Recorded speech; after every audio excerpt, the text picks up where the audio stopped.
kapatid. It's TGIF. Thank God. It's Fofoy. Thank God it's Friday. Kumusta po ba sa inyong mga kinaroroonan ngayon dito sa atin sa Metro Manila? Mamasa-masa pa rin ba? Wet na wet pa rin ba ang kakalsadahan? Aha. Oh, ingat-ingat naman po ha. Tumitigil-tigil naman no? Tikatik-tikatik na lang. Tikatik-tikatik. Parang tigidig-tigidig. Oh, tumitikatik-tikatik na lang yung ulan. Oh, ganyan. So, ambon lang yun. Kapag ka hindi malakas, ambon. Kapag ka ulan, wala. Basaan talaga. Parang kaninang madaling araw. Yun, ulan yun. Okay? Kaya kung ano pa man, kailangan naman kargado ba kayo ng inyong mga vitamin C ha, mga kapatid? Oh, meron na naman mga sisipunin dyan. Meron na naman mga uubuhin kapag ka hindi kayo nag-ingat. Ganyan po yan. Meron na namang mga hindi nagdadala ng mga payong kasi nga, saan ko iiwan to? Igimik kami mamaya. Oo, kasi di ba merong iwanan doon sa labas ng mga establishment. Pero paglabas mo, akala yata nung iba, mga pamigay yun. Kahit lagyan mo pa ng pangalan. Akala giveaway. Nag-grocery ka lang, paglabas mo, may yung payong mo nawawala na. Diba nga, may mga ganyan. Yung iba nga, tapos yung iba sa gimikan. Eh, hindi cool eh. Sige, mas cool pala. Nabasa ka. Nabasa yung Michael Gel na ginamit mo. Classic. Michael Gel. Oh, classic yan. Amoy pa lang. Alam mo na, naka Michael Gel. May kulay pink, may kulay dilaw. Nabibili na rin sa sachet.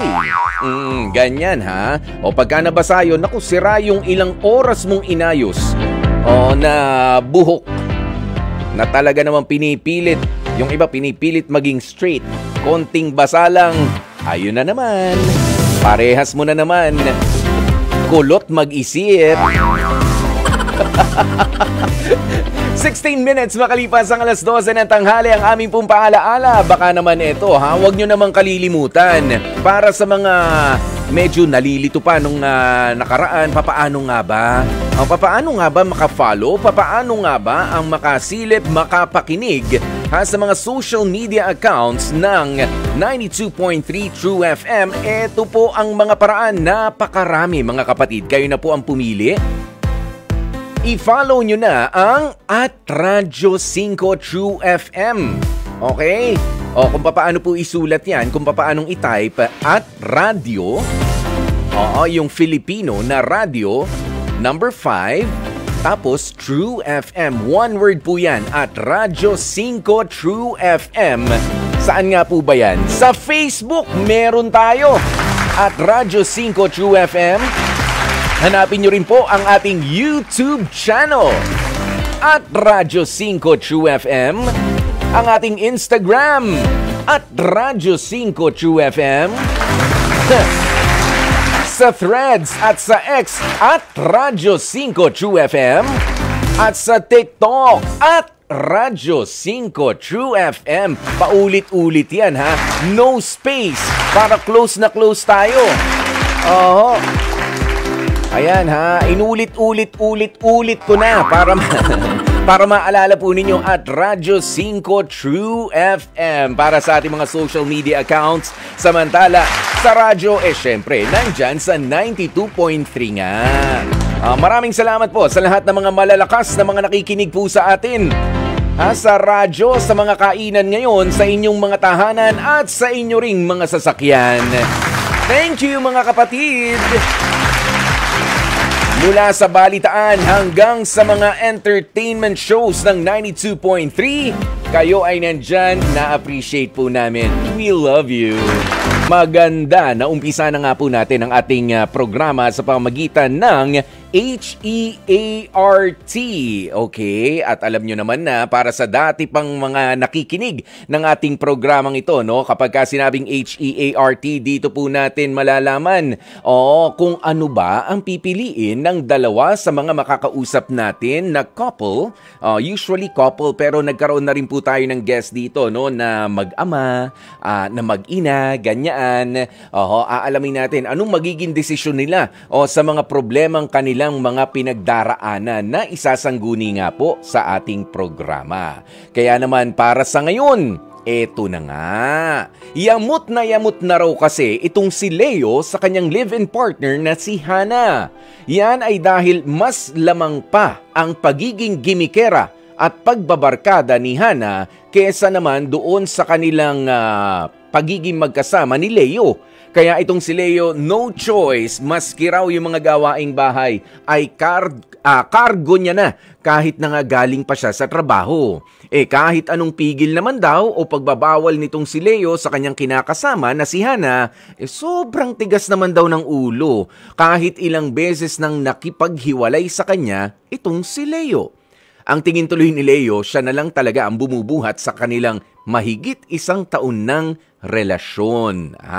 Okay? At pagli-live-in na rin. Kaya sa ngayon, mula sa Quezon City, kausapin na natin si Leo, 25 years old. Leo, magandang tanghali sa'yo. Magandang tanghali po. Leo, mag-1 taon na kayo nitong si Hana na magkasama. Simula ba nung kayo ay mag-decide na mag-live-in, ganyan na ang ugali nitong si Hana? Opo, ever since po na mag-girlfriend boyfriend po kami. Oo, bakit naman ngayon mo lang sinasanggo nito o matagal mo na ring sinasabi sa kanya? Bali, mahal ko po kasi kaya iniintindi ko rin po. So una pa lang, sinasabi mo na huwag ka naman na masyadong gumimik, huwag ka na masyadong labas naman ng labas. Opo, kaya nga alam po, lagi pong nasa barkada din tapos panay labas. Minsan, umaga nang umuwi, hindi umaga na po talaga. May araw na, putok na Opo. araw. Aba, ganoon ha? Saan naman nanggagaling? Saan gigimik ng ganong oras? Sa mga barkada niya, tapos sinasama siya kung saan-saan. Kasi sagot daw po nung kaibigan niyang babae, ganun. Mga sinasabi niya po. Okay, yun ang mga sinasabi niya. Ito ba mga barkadan to, kilala mo rin, Leo? Hindi po gaanon kakilala. Hindi mo nakakasama sa mga umpukan o minsan-minsan lang? Minsan lang po. Okay. Sige, gaano kadalas sa isang linggo na naglalalabas itong si Hana? Halos 4 na beses. Minsan, Sabado, Linggo, Lunes, uuwi na, tanghali na, ganun. Sabihin niya, galing siya dun sa may pinuntahan sila ng barkada niya. Parang wala na pakialam sa akin na kung ano yung iisip ko. Oo. Ayan. At ikaw naman, nagtatrabaho rin. Opo, busy po kasi ako sa trabaho. Saka parang binibigyan ko siya ng time para sa sarili niya. Kaya lang parang sobra-sobra naman po yun para sa akin na ginagawa niya. Oo naman, kung 4 na araw sa isang buong linggo, lagi na lang nasa labas at kapag uuwi ka, pagising mo, tsaka mo lang siya makikita at hindi pauwi pa lang, teka lang, parang hindi naman na maganda yon. Pero gusto kong makumpirma yan dahil nasa kabilang linya naman natin itong si Hana. 26 years old naman po si Hana, kausapin natin. Hana, magandang tanghali sa'yo. Hi. Hana. Hello.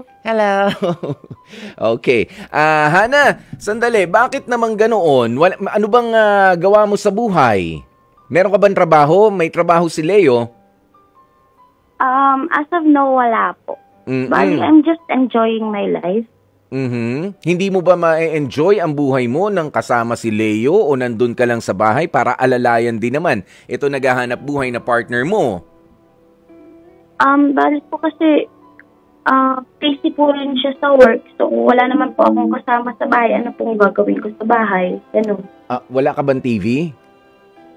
Meron po. I have cellphone. We have computer. Pero, syempre boring din po pagka ako lang po. I understand na English speaking ka, no? Ayan, dati ka ba nagtrabaho sa isang English speaking company? Nasanay lang po sa mga friends. Nasanay lang sa mga friends. So you have mga foreigner ba mga friends mo? Hindi naman po. Hindi naman. Pero they speak English a lot. Okay. Sige. Ayan naman. Ano ba may mga trabaho, may mga hanap buhay naman, yung mga friends mo. Kasi sabi ni Leo, lagi ka raw inililibre. Yes. Meron. Oo, dun sa mga yaya nilang yun, bakit naman okay lang yun eh, di ba? Siyempre, mga friends mo rin yan. Nasasama mo ba minsan itong si Leo? One time. Come again? Time po, kasi... Come again? Hindi niya naman po kasi feel yung mga ganong mga gimmick-gimmick, gano'n. So, one time ko lang po siya sinama, then nag-away pa po kami. So, anong pinag-awayan nyo dun? Yun po, kasi syempre, gimmick, inom, gano'n. Then, sa bar, ganun po, bar hopping. Oo, nagba-bar hopping pa kayo, ha? Syempre, dun sa mga paglabas-labas nyo, anong kino-contribute mo, Hana? Given na, I don't mean to offend you, ha? Syempre, kahit na lagi ka nililibre ng mga friends mo, syempre, you have to contribute something. Wala po, kasi ang contribute ko talaga sa kanila is yung mga chismis, ganun. Mga ano? Mga chismis, mga kwento, ayan. Okay. Ikaw ang bangka. Yes. Ikaw ang live wire sa inyo. Okay. Yes. Ganoon pala yun. Opo. Leo? Masyado silang nasasarapan na kasama po ako. Okay. Siyempre, hindi naman po matanggihan. Libre naman po yun. Wala naman po akong gagawin. Oo. Pero ito sabi kasi ni Leo ay 1 year na kayo na magkasama nitong magka-live-in ni Leo. Okay, pero 1 year ka na rin niya na sinasabihan na bawas-bawasan mo naman. Kasi imagine, in a week's time, 4 na araw ka nasa labas. At sabi nga ni Leo, kahit na yung mga paghahandaman lang sa bahay, pag-aayos sa bahay, hindi mo na rin nagagawa. Paano yun? Yes po, kasi may friend po kasi akong umuwi galing from Canada. So, po namin, ngayon lang naman po, siguro mga 1 month na sunod-sunod talaga. Ganun. Oo nga, 1 month na sunod-sunod, pero kasi in a month's time din naman, syempre, anong tawag mo rito, kinokall na nga ni Leo yung attention mo, hindi mo pa rin siya pinansin. Paano naman yun? Ayaw mo rin naman daw na makipaghiwalay sa'yo si Leo. Ang bali po kasi, Kuya Poy, kasi mga 2 months, ganun lang naman yung friend ko dito. So, sinusulit po namin. Yun naman po yung sabi ko sa kanya, babawas-bawasan ko, lalo na pag umuwi na po yung friend ko, mag-stay na ako sa house. Okay, promise ba yan? Kasi, ang sabi ni Leo, so halos 1 taon na rin, na kahit hindi pa naman umuwi yung friend mo na galing sa Canada, ay lagi ka na rin daw lumalabas. Diba? Tama ba, Leo? Nasa kabilang linya natin si Leo Tama, Leo? Hindi lumalabas Sabi niya lagi, puro nasa parating lagi ng Canada yung galing Japan, galing ganito. Baka foreigner na yata kinakasama niya. Ayun, yan. Sige, maganda na nag-uusap na kayo. Narinig mo naman si Leo, Hana, tama? Apa. Oo, kasi para ipagpalit mo naman yung panahon na ginugugol mo sana para alalayan. Kasi nga, given na si Leo ang naghahanap buhay para naman sa inyo. Siyempre, hindi naman uuwi ka. Uwi kang busog. Yung kinakasama mo, pagod sa trabaho, gutom, na ipagluluto ka pa ba, Leo? Hindi na po.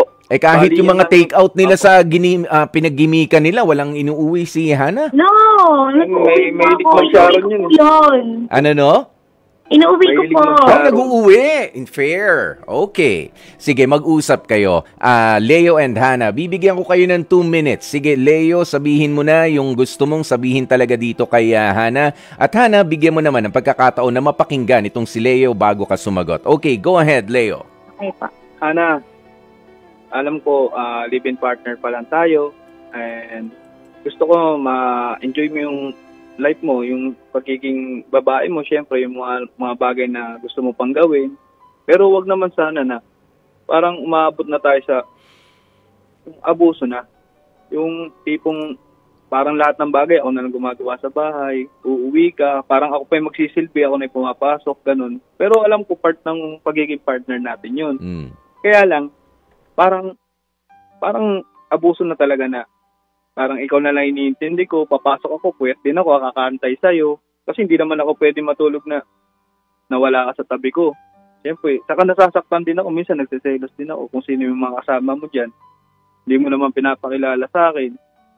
Meron lang akong, yung mga babae lang. Hindi ko naman alam kung may mga kasama kayong lalaki. Siyempre, lalaki din ako. Iisip din ako ng mga bagay na baka mamaya makasira sa ating relationship. Siyempre, nakakasakit din. Okay. Hana, anong maisasagot mo ron, ha? Ayan, real talk lang sa'yo. Itong si Leo. Babe, I'm so sorry. I understand naman kung saan ka nang gagaling. Please forgive me. Babawi ako. Promise. Hindi ko na ulitin. Pero may last gimmick pa talaga kami. Paano? Ano daw? May gimmick ka na naman. May gimmick ka pa mamaya. So magpapaalam din si Hana ngayon. Tama ba? Kaya last na, babe. Please. Last na, promise. I promise. Yan ang sinasabi ko sa'yo. Lagi mo na lang ako bine-baby talk. Kasi kuya pa medyo talagang Nagbe-baby talk ba? Hindi ko naman nahalata. Ganun. Baby kasi siya Yung parang yung matured kasi yung ko. Kaya medyo parang sa akin. I know. Oo, unang 3 segundo pa lang na pag-uusap namin ni Hana, naramdaman ko na yan. Ayan, pero hindi, no? Kidding aside, Leo and Hana, seryosohin mo itong si Leo. Ayan, hindi pwedeng papasa yung laging pabebe. Okay, yung mga pabebe, alam mo na yung paglalambing, yan magagamit mo yan dyan. Pero kapag ka nga medyo kinukulang ka na nga sa naitutulong sa bahay at medyo nagsasabi na, hindi nga medyo sinasabi na sa iyo ng direkta nitong si Leo na kailangan ko naman yung tulong mo. Alalayan mo naman ako. Plus, hindi niya nga kilala yung iba mong mga nakakasama. Pwede nga kasi yun. Hindi ko sa sinasabi na, Leo, pag-isipan mo na masama itong si Hana. Pero alam naman natin kung sino ang mga nakakahalubilo natin sa mga gimikan. Tama, Hana? Di ba may iba dyan na lumalakas ang loob kapag ka may alcohol na sa katawan? Okay. Sige, given na mga kababaihan din ang mga kasama mo. Mga babae lang ba ang kasama mo, Hana? Yes po. Yon ang deklarasyon mo kay Leo. Pero syempre, sabi ko nga, kapag lumakas ang loob nung nandun sa kabilang table, may grupo ng lalaki o may ilang lalaki makikipagkilala. Alam mo na, di ba sa mga gimikan, ganyan yun Oo, hindi ka ba nagwo-worry doon na baka magduda naman itong si Leo? O pagka ganyan kasi, Hana, at hindi mo pa kayang bitiwan, nakipag-live-in ka na kasi. Kumbaga parang nagpa-practice na kayong maging mag-asawa. Pero kung ang buhay mo talaga ay magbuhay dalaga, siguro mas maganda na para maalis na ang stress ni Leo, iwanan mo na lang muna siya. Di ba katulad niya? No, I don't want. I love him. You don't want? You love him? Oh, yes. You must change, girl. Ayan, tsaka siguro, katulad niya, sabi nga ni Leo, napapagod na siya sa pagbe-baby talk. Sabi ko nga, gamitin mo lang yan kapag ka ikaw ay, kapag ka ikaw ay maglalambingan. Okay, sige. At Hana, subukan mo rin na maghanap ng mapagkakaabalahan. Na mapagkakakitaan, magtrabaho. Ano ba naging trabaho mo na, Hana? Call center po. Yan, sa call center. O yan, kaya pala ang galing mo mag-English. Oo, sige. Ano ba yung intro spiel mo noon sa call center? Kasi parang ang ano-ano ng dila mo I'm shy. You're shy. Okay. I thought you're Hana. You're shy pala. Hindi, okay. Pero, di ba, may mga oras ng biruan, pero may mga oras para magseryoso rin tayo sa mga usapan at hindi na biro itong sinasabi ni Leo. Ayan, kaya nga tinutulungan ko kayo dito sa ating programang Heart to Heart na mag-desisyon. Kasi I guess, itong si Leo ay, Leo, anong ihilingin mo? Gusto mo bang bitiwan na muna ikaw nitong si Hana, bitiwan na ni Hana yung relationship ninyo kung hindi niya lang din naman bibitiwan yung madalas niyang pag-gimik-gimik? Mas gusto ko pa rin pong ayusin kasi bali parte pa rin naman po ng buhay niya yung yung pag-gimmick niya po yan, mga party goers, yung paglilibang niya sa sarili. Kaya lang sana magbigay naman siya ng oras at time in English ko pa. Leo, ay okay, go. Hello. Sige. Na may time siya sa akin na tapos may time din sa bahay, ganun. Tapos parang uuwi ako, makikita ko na paghandaan ako ng pagkain. Sabihan niya sa akin, kain na tayo. Na-prepare ko na yung dinner. Yan. Pero parang kasi nangyayari, parang ako lang lagi. Mas masarap yung ganung lambing, Hana. Opo. Oo, kaysa ron sa mga, babe, I don't wanna leave you. I love you eh. I love you. You don't want to leave me. Hindi nga kita makita dito sa bahay. Diba? Papaano yun, Hana? Iniiwan mo lagi si Leo. Oh, you don't want to leave him. Iniiwan mo lagi, gumigimik ka. O, paano mo ire-reconcile yan? Sinasama ko naman po siya, pero siya naman po yung may ayaw. Kung pagod na nga sa trabaho, ano pang energy niya para lumabas pa, makimingle sa inyo ng mga friends mo? 'Di ba? Nagigets mo rin naman si Leo? Yes, I understand. Hindi po pala inom eh. No, hindi pala inom, hindi pala puyat kasi nga may responsibilidad sa kinabukasan. Oo, kaya ayaw din ng gano'n. Naiintindihan naman natin itong si Leo, no? Pero mas maganda talaga, Hana, makahanap ka na rin ng mapagkakaabalahan mo para, alam mo yun, ikaw ay parang hindi nagpapaka-happy-go-lucky. Sabi nga ng iba rito, ayan, no, parang happy-go-lucky naman ang peg ni Hana. Ayan, sabi ni Gail Enriquez. Alam mo yung mga ganito, medyo nakaka-offend yung ganyang klase ng mga statement. Pero kung yan ang totoo, at yan ang nangyayari, kailangan tanggapin natin, ha, Hana, ang reaksyon ng ibang mga tao na nakakarinig. Yes po, I understand. Ayan, basahin mo yung mga comments dito, napakarami pa. Pero, sige, sa oras nating 12:38, tatanungin ko na nga muna kayong dalawa. Alam ko na hindi pa tapos ang usapang ito, pero ano ang pipiliin ninyo sa HEART na atin? Heart, yung letter H natin ay half and half o yung letter E, i-evaluate na muna. A, approve na approve. Sige, go pa rin tayo, ganern. Ayan, at syempre yung R ay yung reject na, ayaw na. O yung T, let's try again. Anong decision mo, Leo? Try again. Try again. Mag-uusap muna kami kasi nung nakaraan nag-pull up na kami regarding sa ganyan namin. Yeah. Pero ayusin pa rin naman. Kaya lang medyo parang gusto kong muna pag-isipin siya para siyang may space pa. Kung ano yung gusto niyang gawin sa sarili niya muna. Okay. Sige. Try again. Ang pinili ni Leo. Ikaw naman, Hana? Approve. Ha? Approve. Ay, go. Parang approve na approve. Go lang tayo. Ayan. Hindi, kaya naman mamaya. Magpaalam ka na. Alamin na natin, papayagan ka ba ni Leo? Kailangan kung ano man maging sagot ni Leo. Hana, kaya mo bang igalang yun? Kung ano ang isasagot ni Leo? Yes po. Sige, magpaalam ka nga muna kung meron kang lakad. Kailan ba yung last gimmick na sinasabi mo? Tomorrow. Mali pala tayo, Leo. Bukas pa pala. Leo, anong sagot mo? Kasi tomorrow uwi niya, kaya tomorrow po yung paalam.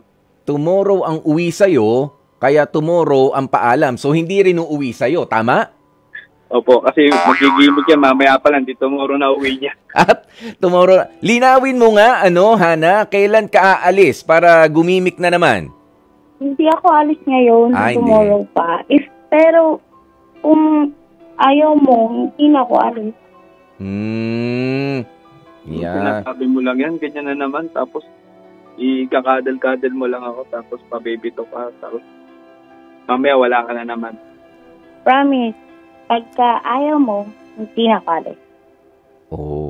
Leo, sinabi Papapiliin ka. Hmm. Kung ako, yung kaibigan mo na aalis ka bukas, Yun ang pipiliin mo. Siyempre, ikaw. Totoo? Love kita di ba? Sige, hindi ka na alis bukas. Okay. Okay? Hindi na. Sigurado? Promise. Leo, isumbong mo sa amin, ha?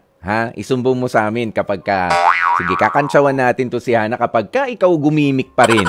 Oo, bukas. Okay, Leo and Hana, maraming salamat sa inyong pagtawag at ayusin nyo yung relationship ninyo. Hana, please be mature enough at itrato mo. Oo, na hindi na pang gimmick-gimmick ang mga desisyon, ha? Kapag ka ganyan mga edad na 25, 26 years old at nag-decide na kayo na mag-live-in, hindi na lagi at hindi na madalas ang mga pag-gimmick-gimmick. Tama ang sinabi ni Leo, sino bang pipiliin mo? Sila ba o ako? Madalas sila kasama mo, baka naman pwede ngayon ako. Love Question of the Day. Para mas lalong uminit ang inyong lambingan, okay bang mag-explore kayo ni partner? Ang dami nyong mga magagandang sagot, ha? Pero sinasabi ko na sa inyo, hindi ko mababasa lahat. Basahin nyo sa comment section pagkatapos ng ating live ngayon, ha? Sa FB page natin at Radyo 5 True FM. Pero babasahin ko na ang ilan sa inyong mga kasagutan. Sabi ni Flor de Lisa Casquero, yes, kung meron, doon kayo mas mag-e-enjoy Kaya why not? Napag-uusapan naman po yan ng bawat mag-partner. Salamat, Flor de Lisa Casquero. Si Gil Enriquez, sabi niya, oo naman. Dapat with consent ninyong dalawa. Kaya agree. Ayan, paalaala lang po, iwasan i-video ang mga intimate moments ninyo. Yan ang isa sa mga importante. Tama po yan. Wag nang i-video kung ayaw nyong biglang ma-skandalo. Ganoon yun ingat-ingat lang. Baka kala nyo exciting dun. Kala nyo nabura nyo na. Yung pala hindi pa talaga. Tapos pina-repair yung phone, pinaano yung laptop. Alam nyo na, yan yung mga ganyan. May mga inayos. Ayan si Rosaline Olaso, sabi niya, yes of course. Basta sa mag-asawa lang, ha, para mas tumamis lalo ang pagmamahalan. Pero hindi naman basihan yan. Pero much better na din para may mga memories kayong maalala kapag matanda na kayo. Kaya habang bata pa, magpakasaya tayo. Gawin natin ang magagawa natin basta legal na mag-asawa at nagmamahalan kahit anong gawin. Okay, Yern. Ganern. Sabi nga ni Herner. Si Bea Lumabi, yes, mas okay yon yung nag-e-explore kami ng partner ko para mas lalong uminit ang aming pagsasama at nadadaan naman yan sa usapan na kaming dalawa lang para kung may mali ay nalalaman din namin dahil magsasabi kami sa isa't isa. Si Andeng Bongo, sabi niya, for me, oo naman. Why not? Wala naman akong nakikitang masama doon lalo na't pareho niyong gusto at syempre pag-usapan niyo muna mabuti para pagka dumating, hindi kayo mabibigla sa gagawin nyo. Kaya ba? O hindi? Mag-stretching pala muna. Hindi na pala kaya ng basta-basta. Ayan. Kaya maraming salamat. Sabi ko nga po sa inyo, basahin nyo yung iba pa mga komento ng iba nating mga kapatid. Ang gaganda. Sa ating katanungan na para mas lalong uminit ang lambingan, okay ka bang mag-explore kayo ni partner? Okay, sige. Basahin nyo po dyan sa ating comment section sa ating at 92.3 FB page. Okay? At 92.3 FB page. At eto pa, sa Sunday, ayan, bago po matapos ang ating programa, meron pa tayong Dear Kuya po, hindi pa po kami magpapaalam. Pero yung alas 12 ng Sunday, amin na po yan, ha? Alas 12 hanggang, basta alas 12 onwards. Ayan, hanggang 2:30 sa Sunday. Ang ating catch-up episodes. Salamat. Nabalitaan namin. Ang dami nyo raw nakikinig sa amin. Thank you, ha? Ang sweet nyo talaga, mga kapatid. Tuwing alas 12 ng tanghali, every Sunday, ang ating H2H catch-up episodes. At 2:30 rin sa Sunday.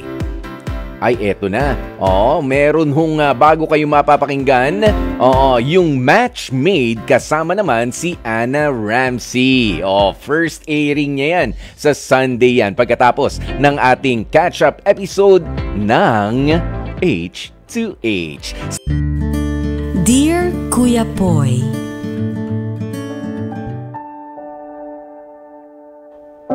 Dear Kuya Poy, sa totoo lang, hirap na ako sa pinagdaraanan kong problema ngayon. To the point na gusto ko nang umuwi sa piling ng aking mga magulang. Magandang araw sa inyo. Ako po si Carmina, 26 years old, mula dito sa Navotas. 3 buwan pa lamang akong kasal, Kuya Poy, sa asawa kong si Jerome. Sa mga buwan na yan ay ramdam ko ang kakaibang init at pagmamahal sa akin ng mister ko. Kaya naman masasabi kong napakaswerte kong may bahay habang kapiling siya. Pero sa pagdaan ng mga araw at ng mga linggo ay unti-unti ring nahubaran ang totoong ugali at pagkatao ng aking asawa. Akala ko ay sobrang buti niya, Kuya Poy. Kaya naisipan ko na rin na mag-settle with him, pero ang akalang saya na walang katapusan ay may kirot sa dibdib pala para sa akin. Sa paglipas ng 3 buwan na yun ay unti-unting napansin ko kay Jerome ang pagiging maiinitin ng ulo niya. Kaya ang ending nagmumukha akong alila sa bahay na tinutuluyan namin. Malayong malayo yan sa dapat kong maranasan dahil ako nga ang kanyang asawa at gaya ng ibang mga babae ay nangangailangan din naman ako ng respeto. Hindi naman plain housewife ang papel ko sa aming pamilya. May sarili rin akong trabaho at gaya ni Jerome ay pagod din ako sa mga deadlines na dapat ko ring pagtuunan ng pansin sa opisina. Kaya masasabi kong hindi naman siguro patas ang ganitong klase ng trato na nakukuha ko mula sa asawa ko. Pakiramdam ko lambing lang ang kulang niya sa akin. Alam mo yung pakiramdam na yung asawa ka niya dahil hindi ko alam o dahil alam ko naman sa sarili ko na hindi naman ako nagkukulang pagdating sa dapat kong iparamdam sa kanya bilang asawa. Kuya Poy, yung kahit na anong effort na ang ibigay ko sa kanya ay siya namang hindi ko makuha mula kay Jerome. Nakakatuwa nga lang talagang isipin yung pagbabagong yun. Kuya Poy, hindi rin naman nagagawang mag-usap o hindi na namin nagagawang mag-usap bilang mag-asawa dahil parehas din kaming stressed sa trabaho. Kahit nga ang pangangailangan ko bilang isang babae at bagong kasal ay hindi ko rin nakukuha mula sa kanya. Kumbaga ay para bang iniiwasan at dinededma na ako ngayon ni Jerome. Tingin ko nga ay para lang isang kasambahay ang turing niya sa akin sa paraan ng pagtrato niya. Bago kami ikasal ni Jerome ay umabot muna sa 7 taon ang aming naging relasyon bilang mag-boyfriend at mag-girlfriend. At sa tuwing sumasapit ang birthday ko, pagpatak pa lamang ng 12:00 ng hating gabi ay hindi nagmimintis itong si Jerome na batiin agad ako. Pero ngayong kasal na kami ay sobrang layo at milya-milya na ang treatment niya sa akin. Para bang patuloy niyang ipinararamdam sa akin na nagkamali siya na pinakasalan niya ako. Sa tingin ko ayaw niya sigurong pag-usapan ang isyong yun dahil alam niya sa sarili niya na wala naman ng magbabago pa dahil nga kasal na kami. Hindi ko alam kung bakit nananabang na ang relasyon sa akin ni Jerome gayong binibigay ko naman ang mga pangangailangan niya. Oo, alam kong stressed na siya sa trabaho pero hindi naman siguro tama na ganito ang maging pagtrato niya sa akin bilang kanyang asawa. Umaasa ako, Kuya Poy, na sana ay mabigyan ninyo ng linaw ang problemang pinagdaraanan ko sa mga oras na ito. Maraming salamat po sa pagkakataong maitampok ang aking storya sa Dear Kuya Poy. Lubos na gumagalang, Carmina. Dear Kuya Poy, Carmina, meron talagang mga magiging pagbabago kapag ka ang dalawang magkasintahan ay nagdesisyon na ngang magpakasal na. Hindi na bago yan at alam ko na alam nyong dalawa ang pinasok ninyo. Pero mas dumadami na kasi talaga ang mga responsibilidad at mas dadami na rin yung mga pagkakataon na kailangan na mag-usap kayong mag-asawa para magdesisyon sa mga bagay-bagay. Kahit nga yung napakasimpleng bagay lang, kailangan yung pag-usapan yan bago kayo mag-decide, okay? Pero Carmina, 3 months pa lang kayong kasal nitong si Jerome. Malamang naririnig nyo o nalaman mo mula sa ibang couple na mga kaibigan nyo, kakilala nyo, na ang saya ng honeymoon stage nila. Tama yun. Ideally, ganun dapat ang maramdaman ng dalawang bagong kasal pa lang. Pero kung kayo ni Jerome ay iba ang nangyari, hindi ibig sabihin na mali ang desisyon ninyo na mapakasal sa isa't isa. Malamang maaga lang ulit kayong sumuong at bumalik doon sa mga responsibilidad ninyo, katulad ng trabaho o sa ibang mga bagay pa.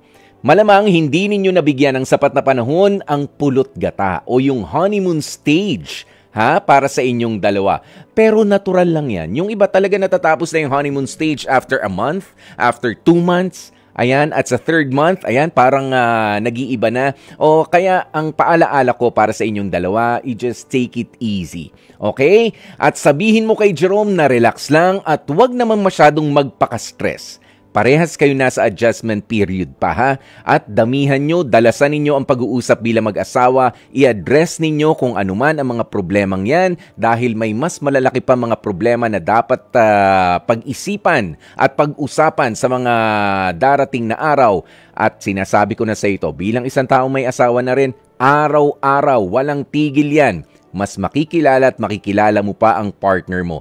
Feeling ko hindi naman nagbago itong si Jerome sa'yo, Carmina. Hindi lang kayo nagkasabay na pumunta kasi galing sa honeymoon stage, papunta na kayo doon sa decision-making stage. Siguro nauna si Jerome na ito na, magtatrabaho na ulit ako, magseseryoso na ako, kaya stress na ako, kaya sabihan mo siya, paalalahanan mo, it is also your duty as his wife and partner na paalalahanan na take it easy, relax, nandito ako, may hanap buhay din ako, hindi mo kailangan na magpaka-superhero sa relationship natin. Dalawa tayong nagdesisyon dito, responsibilidad nating dalawa ang ating pagsasama. Okay? Kaya yan, dyan na nga po natin tatapusin ang ating Dear Kuya Poy. At syempre, maraming salamat po sa isang linggo nating pinagsamahan mga kapatid. Isang mabilisan na lamang na pasasalamat sa lahat ng mga taong nasa likod ng programang ito mula pa nung Lunes. Sa ating mga program assistants, sina Bea Rodriguez, Ed Acerada, Jaire Ann Manipon, Nia Bugarin de Guzman. Ang ating mga studio technicians, sina Ron Eugene Cruz at sina Aaron Tolentino, ang ating mga direktor, Joey Perez, Nanding Bazarte, Direk Grace Toledo, thank you. Ang ating researcher na si Rema Anwar at ang ating EP, Executive Producer Jeffrey Batlangao. Kami po ay nagpapasalamat. Ako po si Kuya Poy, ang inyong guwapopoy para sa programang H2H, Heart to Heart, dito sa 92.3 Radyo 5 True FM. Dito tayo sa totoo. Happy weekend mga kapatid.